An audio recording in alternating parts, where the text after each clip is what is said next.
तो हमने आर्टिकल 21 तक देखा था। 21 में हमने क्या देखा था, इसमें हमने बात की थी कि हम जो है प्रोसीजर इस्टेब्लिश बाय लॉ को देखेंगे ख़ास करके, और एक कॉन्सेप्ट जो कि यूएस बेस्ड कॉन्सेप्ट है, ड्यू प्रोसेस ऑफ लॉ, है ना। यानी कि प्रोसीजर इस्टेब्लिश्ड बाय लॉ हमारे कॉन्स्टिट्यूशन में मेंशन्ड है, जबकि ड्यू प्रोसेस ऑफ लॉ जो कि एक यूएस का कॉन्सेप्ट है, ये हमारे कॉन्स्टिट्यूशन में मेंशन्ड नहीं है। बट हम देखेंगे कि किस तरह से आज की डेट में या फिर हम कह लें कि मेनका गांधी केस के बाद जो है हिंदुस्तान में या फिर इंडिया में ड्यू प्रोसेस ऑफ लॉ का कॉन्सेप्ट भी फॉलो होता है। किस तरह से होता है अभी हम देखेंगे। तो आर्टिकल 21 तक हमने देखा था, क्या देखा था उसमें कि किसी भी शख्स की, नो पर्सन, पहली बात तो नो पर्सन ये क्या दर्शाता है, ये दर्शाता है कि ये आर्टिकल जो है सिर्फ और सिर्फ इंडियन सिटीजन्स के लिए नहीं है, बल्कि सारे सिटीजन्स के लिए, यानी कि इंडिया का सिटीजन हो या ना हो, सब पर यह आर्टिकल जो है अप्लाई होता है या अप्लाई हो सकता है।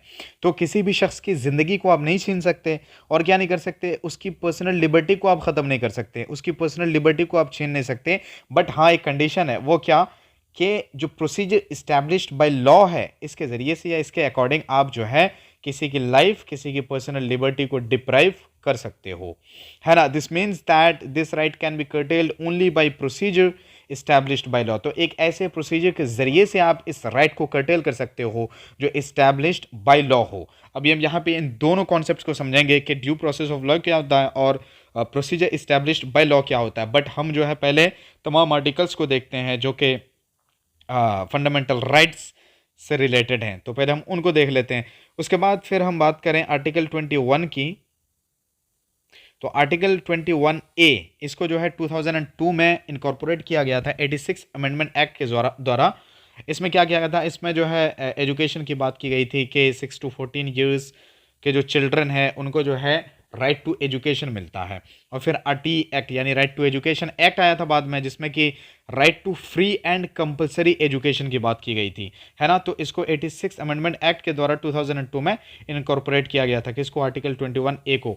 उसके बाद फिर हम देखें आर्टिकल 22 को, तो इसमें क्या कहा जाता है, right to protection against arrest and detention, है ना। तो आर्टिकल 22 जो है हमें ये राइट देता है, या फिर सिटीजन्स को ये राइट देता है कि आपको अगर अरेस्ट करें, आपको अगर अगर डिटेंशन किया जाता है, तो आपको क्या करना पड़ेगा, you should be given the grounds of arrest, है ना, कि आपको अरेस्ट क्यों किया जा रहा है, तो उसके जो ग्राउंड्स हैं वो आपको बताने पड़ेंगे, यानी आपको बताया जाएगा।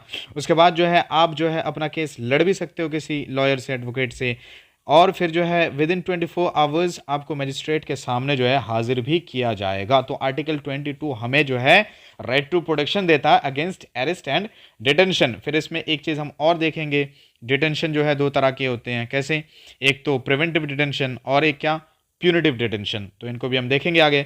उसके बाद आर्टिकल 23 की बात करें तो ये प्रोहिबिट करता है किसको, ह्यूमन ट्रैफिकिंग को। ह्यूमन ट्रैफिकिंग यानी आप जो है इंसानों की क्या करो, ख़रीदो फरोख्त करो, है ना।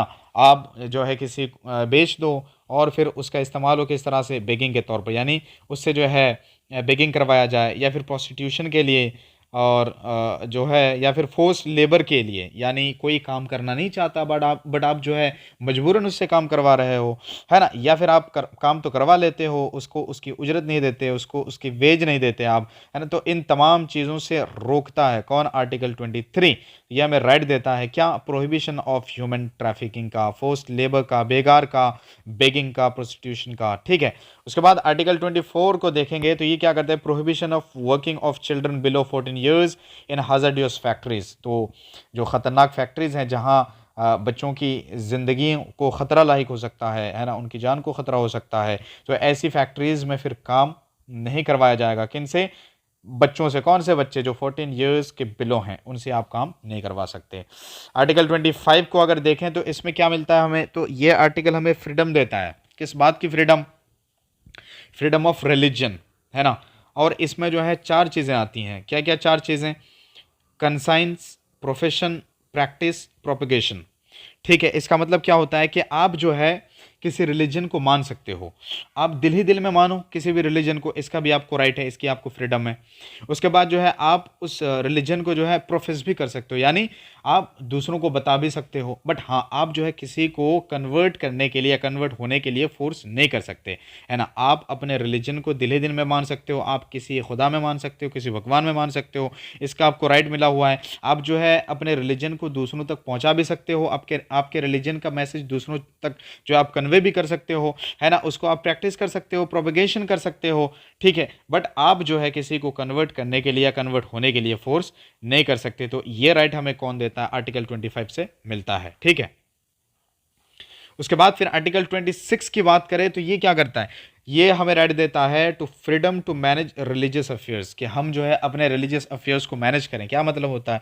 मतलब ये होता है, मान लो यार किसी की ज़मीन है ना, वो चाहता है कि मैं इस ज़मीन पे मंदिर बनवाऊँ, मस्जिद बनवाऊँ, तो ये उसको राइट है कि वो अपने रिलीजियस अफेयर्स को मैनेज कर सकता है। उसी तरह से फिर आर्टिकल 27 की बात करें तो no one would be compelled to pay tax for promotion और maintenance of a particular religion. तो किसी खास रिलीजन के मेंटेनेंस या प्रमोशन के लिए किसी को कंपेल नहीं किया जाएगा कि वो टैक्स पे करे, ठीक। इन चीज़ों को जो है इनका ये महल नहीं है, इन चीज़ों को इतने डीप में जो है हम डिस्कस यहाँ जो है नहीं कर सकते, क्योंकि इनको एडवांस बुक्स में जो है डिस्कस किया गया है। बट फिर भी हम जो है इन चीज़ों का एक ब्रीफ आइडिया ले लेते हैं।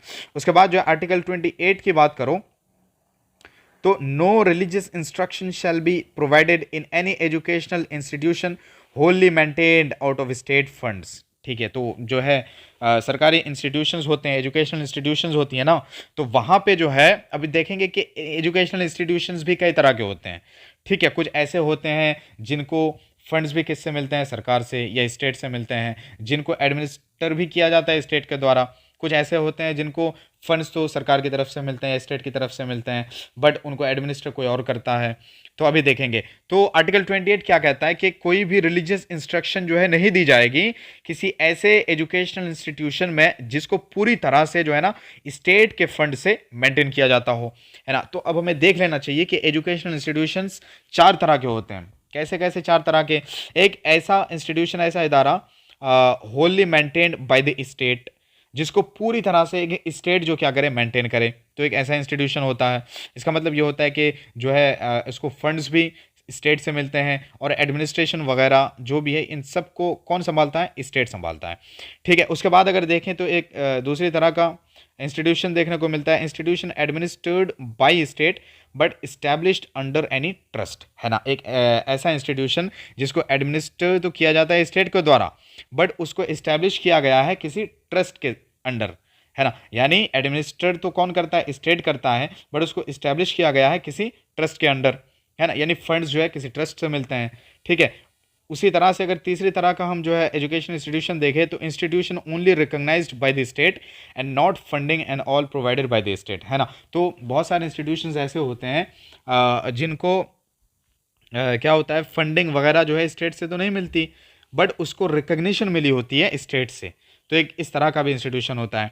उसी तरह फिर जो है एक इंस्टीट्यूशन की बात करें तो institution receives aid from the state, है ना। एक ऐसे इंस्टीट्यूशंस होते हैं या एक इस तरह का इंस्टीट्यूशन होता है जिसको एड मिलती है किससे? स्टेट से। तो ये 4 तरह के इंस्टीट्यूशंस हैं। अब इनमें से एक ऐसा इंस्टीट्यूशन जो पूरी तरह से which is Holi maintain out of state funds, तो इस तरह के इंस्टीट्यूशन में कोई रिलीजियस इंस्ट्रक्शन नहीं दी जाएगी। अभी फिर देखेंगे 3 तरह के और हमें इंस्टीट्यूशंस देखने को मिलते हैं, और वो कौन से इंस्टीट्यूशन? माइनॉरिटी इंस्टीट्यूशंस हमें देखने को मिलते हैं, है ना। तो in the first institute religious instruction completely prohibited, है ना। फर्स्ट इंस्टीट्यूट यानी कि जिसको पूरी तरह से मेंटेन किया जाता है स्टेट के द्वारा, यानी वहाँ जो भी रूल्स रेगुलेशंस हैं, एडमिनिस्ट्रेशन का काम है और फंड्स वगैरह है, इन सारी चीज़ों को कौन देखता है? स्टेट देखता है। तो फिर ऐसे इंस्टीट्यूट में जो है रिलीजियस इंस्ट्रक्शन कंप्लीटली प्रोहिबिटेड है। सेकेंड में जो है परमिटेड है। सेकेंड में परमिटेड यानी सेकंड कौन सा? Institution administrated bye the state but establish under any trust. तो इस तरह के इंस्टीट्यूशन में क्या है, जो रिलीजियस इंस्ट्रक्शन है वो परमिटेड है, ठीक है। और थर्ड और फोर्थ में परमिटेड ऑन वॉलंटरी बेसिस। अब ज़्यादा डीप पे हम नहीं जाएंगे, बस इतना जान लेते हैं कि 4 तरह के एजुकेशनल इंस्टीट्यूशंस होते हैं, और ऐसा इंस्टीट्यूशन जिसको पूरी तरह से स्टेट के फंड से मेंटेन किया जाता है ना। तो इस तरह के इंस्टीट्यूशन में फिर रिलीजियस इंस्ट्रक्शन प्रोहिबिटेड है। और 29 की बात करें, आर्टिकल 29 क्या कहता है? Protection of interest of minorities. तो माइनॉरिटीज़ का जो इंटरेस्ट है उसको प्रोटेक्शन का राइट मिलता है, किसके द्वारा? आर्टिकल 29 के द्वारा। अब माइनॉरिटीज़ कौन होते हैं, है ना? माइनॉरिटी हम किसको कह सकते हैं? तो any section of the society having a distinct language, culture, script has the right to conserve them, है ना? माइनॉरिटी यानी कि सोसाइटी का एक ऐसा सेक्शन जिसकी अपनी एक डिस्टिंक्ट लैंग्वेज हो, उनका अपना एक अलग कल्चर हो, स्क्रिप्ट हो, तो उनको ये राइट मिला हुआ है कि वो अपने उस कल्चर को, अपने उस डिस्टिंक्ट लैंग्वेज को, अपने स्क्रिप्ट को क्या करें? कंजर्व करें, उनका तहफ़्फ़ुज़ करें, उनको वो बचा के रखें। ठीक है, तो इनको फिर ये प्रोटेक्शन का राइट मिला हुआ होता है। उसके बाद nobody shall be denied admission in any educational institution maintained by the state on grounds of religion, race वगैरह। तो किसी भी एजुकेशनल इंस्टीट्यूशन में, अब कैसा इंस्टीट्यूशन? देखो, मेंटेन बाय द स्टेट, जिसको स्टेट मेंटेन करे, तो ऐसे एजुकेशनल इंस्टीट्यूशन में रिलीजन या रेस के ग्राउंड्स पे या रिलीजन या रेस के बेसिस पे किसी का एडमिशन डिनाई नहीं किया जा सकता है। ठीक है, अब यहां माइनॉरिटी की भी बात होती है, मेजॉरिटी की भी बात होती है। ठीक है, तो आर्टिकल 29 क्या कहता है? आर्टिकल 29 प्रोटेक्शन का राइट देता है किसको? माइनॉरिटीज के इंटरेस्ट को। ठीक, उसके बाद आर्टिकल 30 की बात करें तो right of minorities to establish and administer educational institutions. तो अब जो माइनॉरिटीज होते हैं ना, उनको ये राइट मिला हुआ है क्या? कि वो अपना एजुकेशनल इंस्टीट्यूशन क्या करें? एस्टैब्लिश करें और उनको एडमिनिस्टर करें, है ना? All minorities based on language, religion shall have the right to establish minority educational institutions. ठीक है, तो जितने तरह के माइनॉरिटीज़ हैं, यानी लैंग्वेज के बेस पे हो या फिर रिलीजन के बेस पे हो, तो उनको ये राइट मिला हुआ है कि वो माइनॉरिटी एजुकेशनल इंस्टीट्यूशंस क्या करें? इस्टेब्लिश करें, उनको एडमिनिस्टर करें। तो इनको ये राइट मिला हुआ है। अब इसमें जो है एक एग्जांपल आप देख सकते हो, कुछ मदरसास होते हैं, है ना? तो ये क्या है? एजुकेशनल इंस्टीट्यूशंस ही तो है। अब इनमें भी देखोगे कुछ ऐसे मदरसास होते हैं जो इस्लामिक इंस्टीट्यूशंस होते हैं बेसिकली। तो कुछ ऐसे इंस्टीट्यूशंस होते हैं जिनको एड मिलती है स्टेट से या फंड्स मिलते हैं, या कुछ ऐसे भी हैं जिनको सिर्फ रिकॉग्निशन मिली हुई है ना? तो इसी बेसिस पे माइनॉरिटी एजुकेशनल इंस्टीट्यूशंस भी 3 तरह के होते हैं। कैसे? Institution seek recognition and aid from the state. तो एक ऐसा इंस्टीट्यूशन जो क्या करे? रिकॉग्निशन मांगे और एड मांगे स्टेट से। एक दूसरी तरह का इंस्टीट्यूशन होता है seek only recognition and not aid, जिसको सिर्फ रिकॉग्निशन चाहिए होती है, एड नहीं चाहिए होती है स्टेट से। उसी तरह एक तीसरी तरह का इंस्टीट्यूशन देखें तो इंस्टीट्यूशन सीक निदर रिकॉग्निशन नर एड, ना ही उनको रिकॉग्निशन चाहिए होती है और ना ही एड चाहिए होती है, यानी कि ना ही वो रिकॉग्निशन मांगते हैं और ना ही एड मांगते हैं। तो ये 3 तरह के माइनॉरिटी एजुकेशनल इंस्टीट्यूशंस होते हैं। अब ये एनसीईआरटीज़ में नहीं है, बट फिर भी हम देख रहे हैं। First and second institutions are subject to regulatory power of the state with regard to syllabus, prescription, academic standards, etc. है ना? अब जो फर्स्ट और सेकंड इंस्टीट्यूशंस है, यानी ऐसा इंस्टीट्यूशन, कौन इंस्टीट्यूशन? माइनॉरिटी एजुकेशनल इंस्टीट्यूशन, जिसको रिकॉग्निशन मिली हो या फिर एड मिली हो, या फिर जिसको सिर्फ रिकॉग्निशन मिली हो, एड ना मिली हो। तो इन 2 तरह के इंस्टीट्यूशंस में जो है स्टेट को ये पावर मिली होती है क्या? कि इनका सिलेबस प्रिस्क्रिप्शन कैसा होना चाहिए, या सिलेबस कैसा होना चाहिए, एकेडमिक स्टैंडर्ड कैसा होना चाहिए। तो इन मैटर्स में, इन अफेयर्स में स्टेट जो है दखलंदाज हो सकता है। स्टेट इन चीज़ों को मैनेज कर सकता है। ठीक है, स्टेट को ये पावर होती है इन 2 तरह के इंस्टीट्यूशंस में। उसके बाद आर्टिकल 31 की बात करें तो आप लोगों को पता है आर्टिकल 31 किस चीज़ के बारे में बात करता था? तो वो राइट टू प्रॉपर्टी के बारे में बात करता था। बट राइट टू प्रॉपर्टी तो अब रहा नहीं है, उसको 300A में डाल दिया गया है और एक सिंपल या फिर लीगल राइट बना दिया गया है। ठीक है, तो आर्टिकल 31 जो राइट टू प्रॉपर्टी की बात करता था, तो राइट टू प्रॉपर्टी अब फंडामेंटल राइट नहीं रहा। आर्टिकल 32 की बात करें तो बहुत ही इंपॉर्टेंट राइट है। क्या? Confers right to constitutional remedy for the enforcement of the fundamental rights. ठीक है, तो आर्टिकल 32 बहुत इंपॉर्टेंट है। क्यों इंपॉर्टेंट है? देखो, हमारे पास ये सारे राइट्स हैं। अब इन राइट्स को एनफोर्स भी तो किया जाना चाहिए। खाली राइट्स का मिलना ही तो काफ़ी नहीं होता। ठीक है, उन राइट्स को हम एक्चुअल सेंस में, हम जो है उन राइट्स को वो राइट्स जो है एनफोर्स भी किए जाएं, तो इसके लिए भी तो कोई हमारे पास औजार होना चाहिए, कोई हथियार होना चाहिए था। तो आर्टिकल 32 हमें यही हथियार देता है क्या? कि अगर आपको ये राइट्स नहीं मिलते हैं, अगर आपसे ये राइट्स जो है छीन लिए जाते हैं या फिर इन राइट्स को ब्रीच किया जाता है, तो आपको आर्टिकल 32 जो है एक ऐसा एक रेमेडी देता है क्या, कि आप जो है अपने राइट्स के एनफोर्समेंट के लिए you can move to the courts. अब आप सुप्रीम कोर्ट जाओ, हाई कोर्ट जाओ, तो ये राइट्स जो है ये 32 जो है आर्टिकल, ये हमें कॉन्स्टिट्यूशनल रेमेडी देता है, यानी कि हम अपने राइट्स के एनफोर्समेंट के लिए कोर्ट्स तक मूव कर सकते हैं। अब इसी वजह से डॉक्टर बी आर अम्बेडकर साहब जो हैं वो इस राइट को, यानी आर्टिकल 32 को क्या कहते हैं, heart and soul of the constitution कहते हैं। और ये आर्टिकल 32 जो है ये basic feature of the constitution भी है, यानी कि this can not be taken away even by a way of an amendment, यानी अमेंडमेंट के जरिए से भी आप जो है इसको टेक अवे नहीं कर सकते हो। तो ये हमने आर्टिकल्स के थ्रू देखा कि हमारे पास कौन कौन से राइट्स हैं, अगर राइट्स हमारे वायलेट होते हैं तो हम जो है कहाँ मूव कर सकते हैं और किस आर्टिकल के अंडर हम मूव कर सकते हैं। तो इन सारी चीज़ों को हमने देखा।